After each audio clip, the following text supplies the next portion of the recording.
Hello everybody, Boy with the Beanie back here again with another video.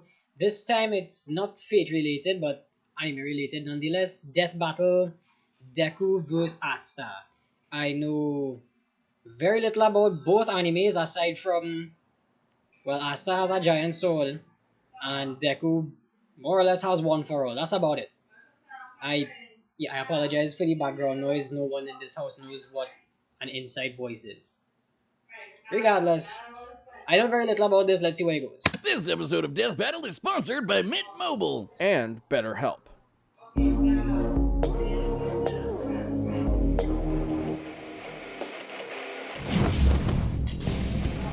Deku, My Hero Academia's super student straight out of UA High.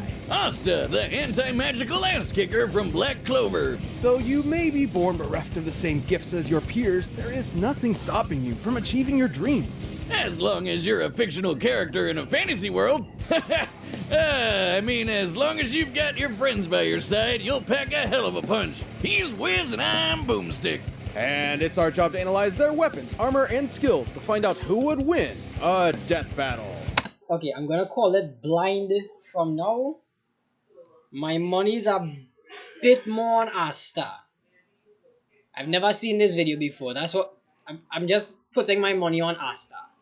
So let's see where it goes. Izuku Midoriya wanted only one thing from life: to be a beacon of hope, just like his idol, the #1 ranked superhero in Japan, All Might. Too bad he was born a freak with no powers. You heard right. This is like a reverse X-Men thing where 80% of the population gets red superpowers, or quirks as they're called, while the remaining fifth are stuck as basic bitches, or as his spiky-haired bully Bakugo called him, Deku. That's a pun on the Japanese word dekunobu, meaning good for nothing. Persevering despite his basic bitchedness, Midoriya got the chance to prove his quirkless heroic mettle against this giant sludge monster, much to the surprise of one particular almighty onlooker. His body secretly decaying from a horrific injury, All Might needed to find the one who would inherit his all-powerful quirk. And All Might did. Or does he look like Johnny Bravo if he started doing meth?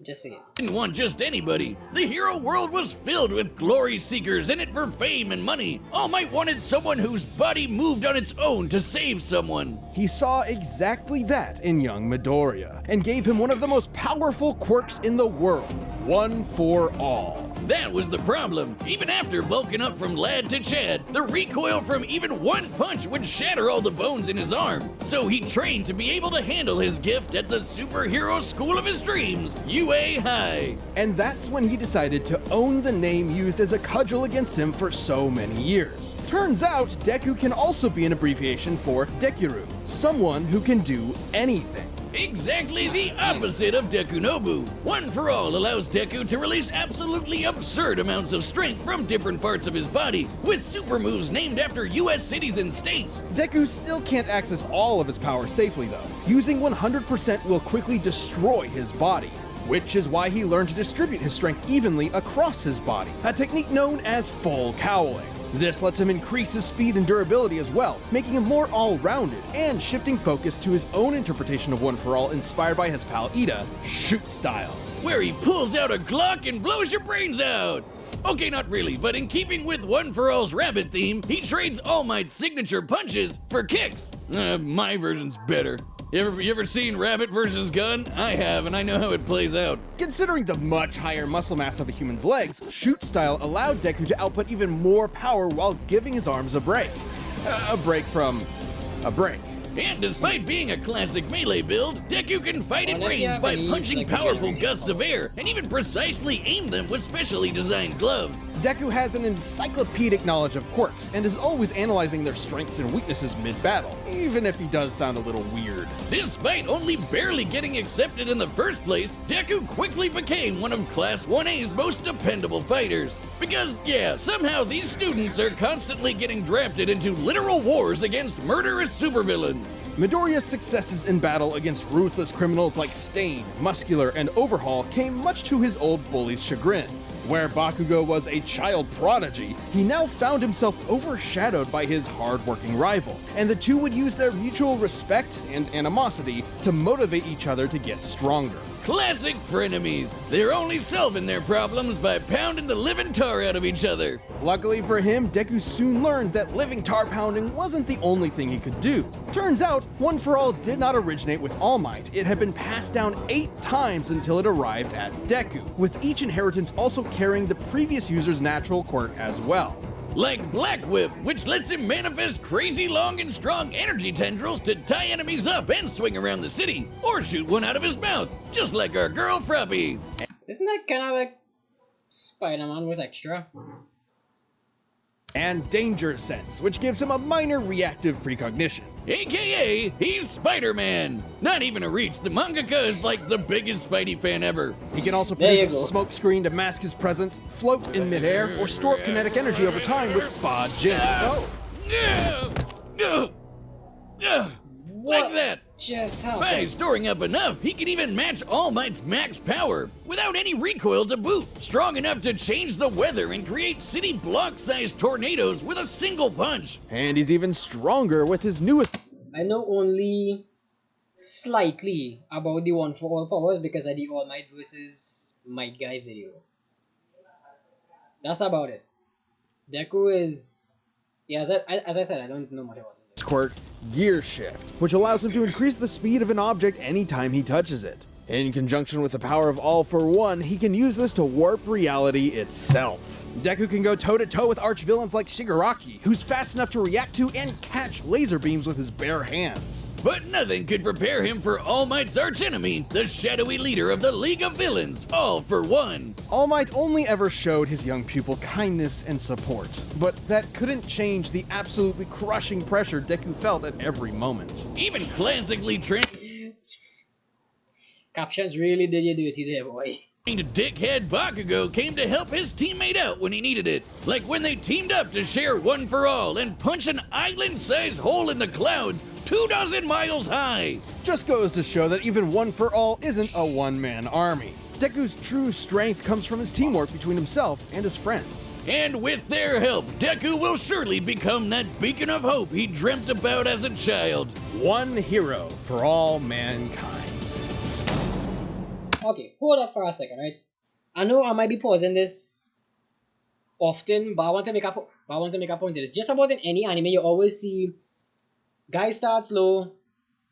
Well, main character, he starts low. Somebody says, haha, you can't do this, then he just does it anyway. That's anime. I use that as like a form of motivation to myself, saying, okay, if he could do it, why can't I? He's basically human. I'm human. I'm the main character. Well, in situations I could pretend myself to be.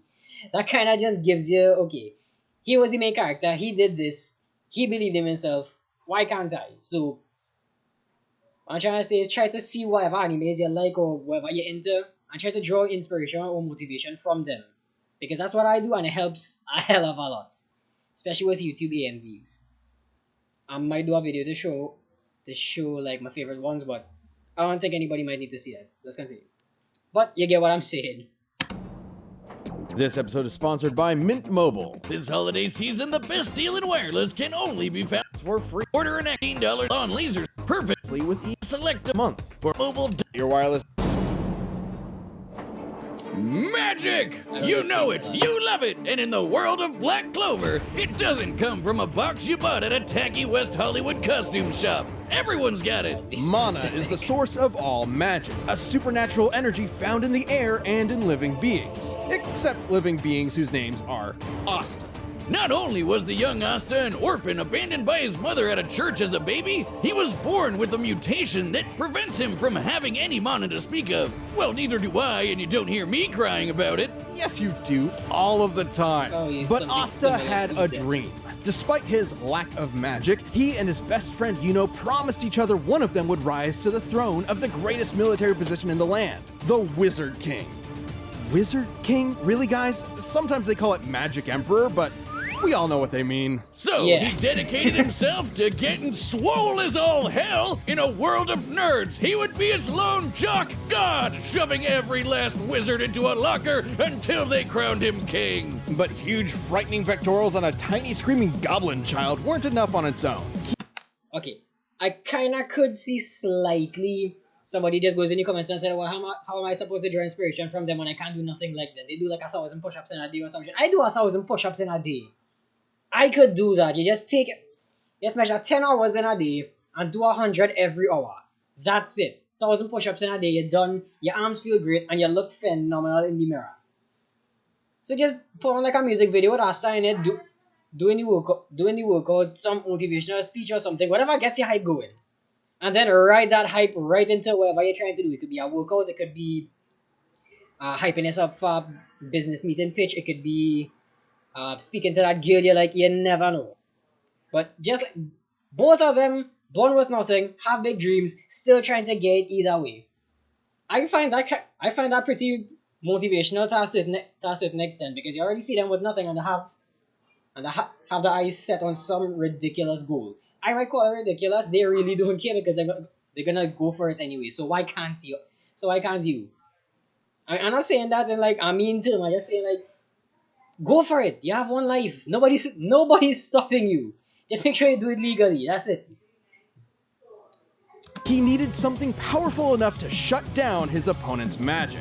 He needed the 5-leaf clover grimoire. Essentially a book of spells, a grimoire will choose its user and float beside their wielder I don't at know if you all hear in any times. background. And She Asta is, was like, lucky 16. enough to receive the Uno That's reverse not card good. of grimoires. The 5-leaf clover can harness the power of anti-magic, which will literally nullify the effects of other magic spells. Almost like wizard kryptonite. Let the locker stuffing commence! Haha, get nerds! It wasn't long before Asta was accepted into one of the 9 squads of Clover Kingdom's Magic Knights, the Black Bulls, filled with lazy drunkards, antisocial otakus, and literal sociopaths. My kind of people! Mostly, with them. but much like with Asta, you shouldn't judge a grimoire by its cover. And soon they were all working together and kicking ass like a family should. Asta harnesses the power of anti-magic by summoning swords imbued with it from the grimoire. Normally, these swords would quickly drain the mana from anyone foolish enough to wield them, but Asta does not have any mana, turning his greatest weakness into a one-of-a-kind strength. He's got his classic Demon Slayer, an enormous greatsword which cuts through spells with its edge and deflects them with its flat. Or the Demon Dweller, which can also absorb and copy magic, then toss it right back to sender. I think That my looks like you personal will like favorite is the Greatsword. more complex Demon Destroyer, which severs the relationship between a spell's cause and effect, countering the effects of its magic. This could result in anything from healing a village that was inflicted with poison to preventing reincarnation. Yeah, okay, some of these can get a little heady. I personally prefer keeping it simple, like using anti-magic telekinesis to surf on your sword through the sky. It's worth noting that I would these do swords are made specifically for countering magical attacks and sources of mana. The swords will act as though blunted when striking non-magical foes, more akin to giant clubs than actual blades. Not entirely inconsistent with real-life greatswords. But none of that's even close to as cool as his deadliest sword, the Demon Slasher, a katana as black as the pits of hell and twice as badass. This one actually does cut like a sword, but Of course it's it's a complicated. katana. It lets Asta actually select what he does and does not want to cut, only affecting his target while leaving anything else unharmed. Okay, at this point, isn't that just magic? Magic with a loophole. And he's studied the blade long enough to become a master swordsman to boot. Not in the real life sense, in the anime sense. He can spin himself like a tornado to deflect magic spells, thrust forward at top speed like a charging bull, launch a barrage of anti-magic projectiles, and even channel anti-magic into his swords to vastly increase their size. Well, while he may be no good Yeah, with mana, oh, he God. has learned to Jeez. detect ki. Because of course. The life force existing in all things, Asta can detect hidden opponents and even predict their movements ahead of time, as long as he's fast enough to react.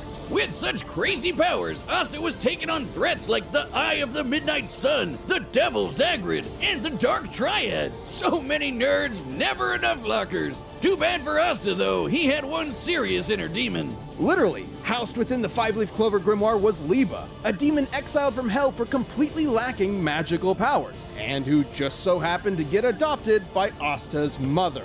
Until he got possessed by a different demon and killed her. Vowing vengeance on all demonkind, Liba manifested anti-magic from his hatred as a way to kick their asses. Which gave him and Asta a lot of common ground, despite the whole, mom murder thing. In fact, the two became true Like I brothers and swear. formed an unstoppable duo. Liba can actually Oh, that fully looks merge with Asta for a cool. massive power boost that lasts up to 5 minutes, at the cost of leaving Asta nearly powerless for the next half hour. Come on, I want it. Yeah, I mean, I'll take it if I get to be strong enough to slice buildings to pieces, obliterate huge chunks of earth, and tear the most powerful demons apart. Give me the goddamn book. I'm the book boy, okay? Even characters earlier in the series like Patoli had magic capable of complete. Be honest, who you think gonna be a better person to hold the book? Wiz or Boomstick? I think I have to go with Boomstick on this one, but comment what you think down below. Vaporizing the entire Clover Kingdom in a single attack. And demons that Asta has fought since then, like Dante and Lucifero, are leagues stronger. Hell, screw all these demon forms and anti-magic powers. Asta's body is so incredibly well trained, he dodged a beam of light while sleeping. As in, he was asleep, and the force of his sneeze pushed his head out of the way of a beam of light.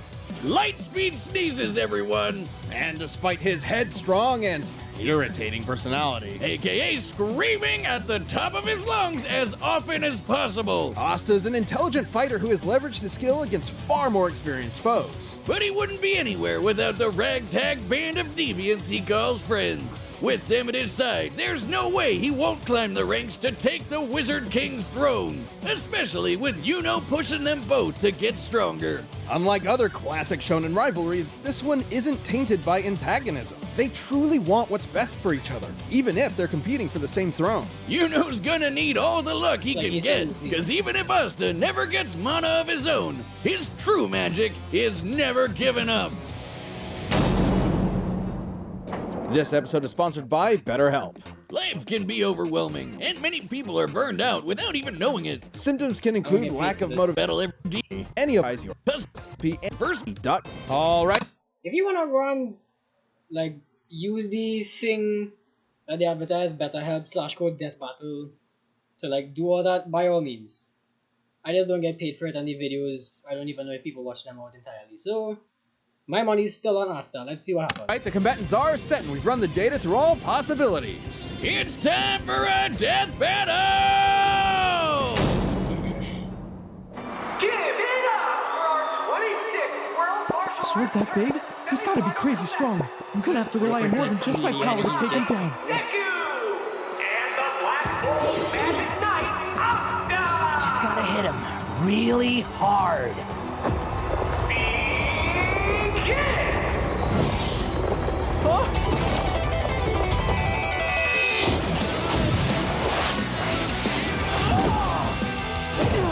Man, this guy can give even Luck a run for his money.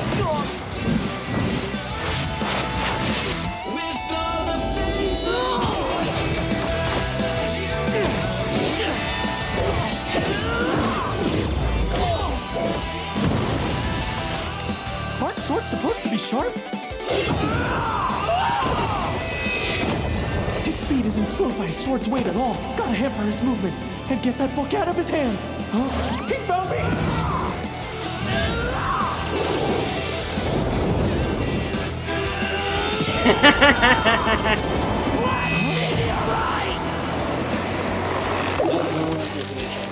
Now it's my turn!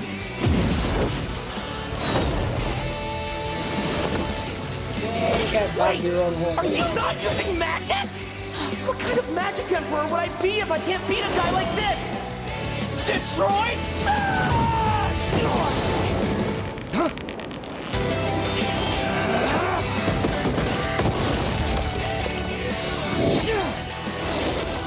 Detroit Smash! Detroit Smash!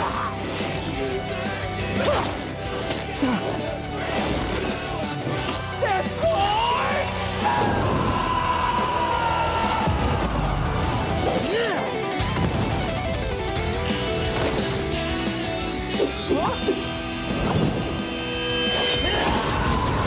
I don't know what Detroit is, but I've had enough of it. I'm ending this quick! I just kick a whole building. Hit me with all you've got, because I'm never going down!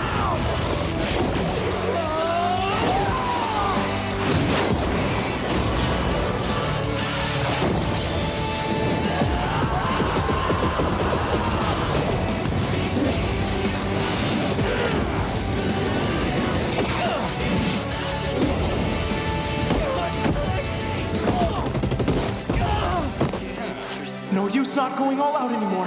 I just gotta hit him really hard. You wanted my best? Here it is! 1,000,000,000%! Plus Ultra!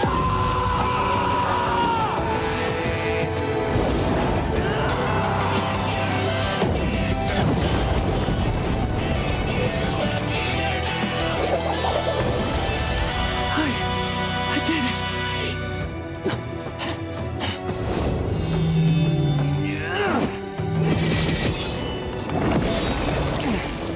Got it! Take that, Detroit. For our final round, as Asta takes on last year's reigning champion, Mr. Satan! KO! Okay, fine. I called this one properly, which is something that doesn't usually happen, so I'm extra excited. I'm extra happy for that one. Let's see why I was right. Poor Deku. He tried his best, but Asta just shoved him into that great big locker in the sky.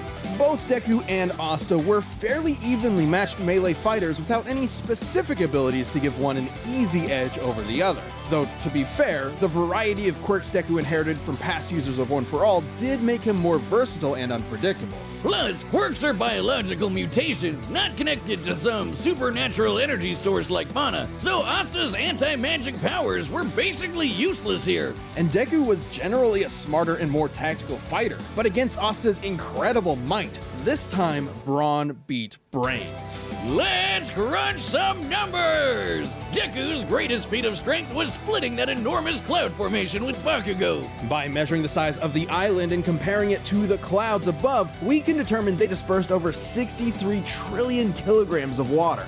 That's the weight of the Great Pyramid of Giza! 12,000 of them! And required an energy of nearly 80 teratons of TNT per punch. Let's compare that to Asta. Patoli's spell was going to be strong enough to vaporize a country the size of the Clover Kingdom. We can use this map from the manga to estimate the size of Clover Kingdom to be about 500 kilometers in diameter, about half the length of Great Britain. Vaporizing a country of that size would require an energy of over 480 teratons of TNT, over 6 times greater than Deku's punch. While Asta uses anti-magic, it isn't an automatic counter. It needs to be comparable in strength to the spell it's Apologies for the background noise. combating. And Asta's gotten way stronger since. Asta was also quicker. Sure, scaling to Shigaraki would give Deku roughly light speed reaction time. But Asta could dodge light in his sleep, and that's his base form, even before transforming with Liba to get way faster. And since Deku and Asta's precognitive abilities more or less matched each other, it was only a matter of time before Asta simply overwhelmed him. Especially since Deku has struggled in the past against faster opponents. Sure, Deku was smarter, but if he literally didn't have enough time to come up with a plan of attack before getting hammered, his brains were wasted. Deku's tactical brilliance and harem-scarum tenacity definitely gave his opponent a run for his money, but Asta's raw power, blinding speed, and deadlier weaponry spelled the end for All Might's pupil. Deku gave it his all, and I wish he had won. Hasta la vista. The winner is Asta. Alright, well that's more or less the end of the video. Tell me what you think. See if you want to react to any more in the comments below. Or well, recommend me any more if you would like. Or I'll go back to say on the Fate series, or I'll find something else to react to because YouTube's a really big place. Aside from that, I'm really glad I won this time because almost every time I try to call a hero, well, a person in this to say, okay, yeah, they'll win, they always lose. So yeah, I'm actually happy that they won. And apologies for yesterday for not uploading that video. I tried to, and I got copyright claimed. So that kinda sucks. I apologize for that, but I'll see you on the next video come Monday. Also, after next week, the following week, video upload times might be a bit off, but they will keep going, so stick around for that.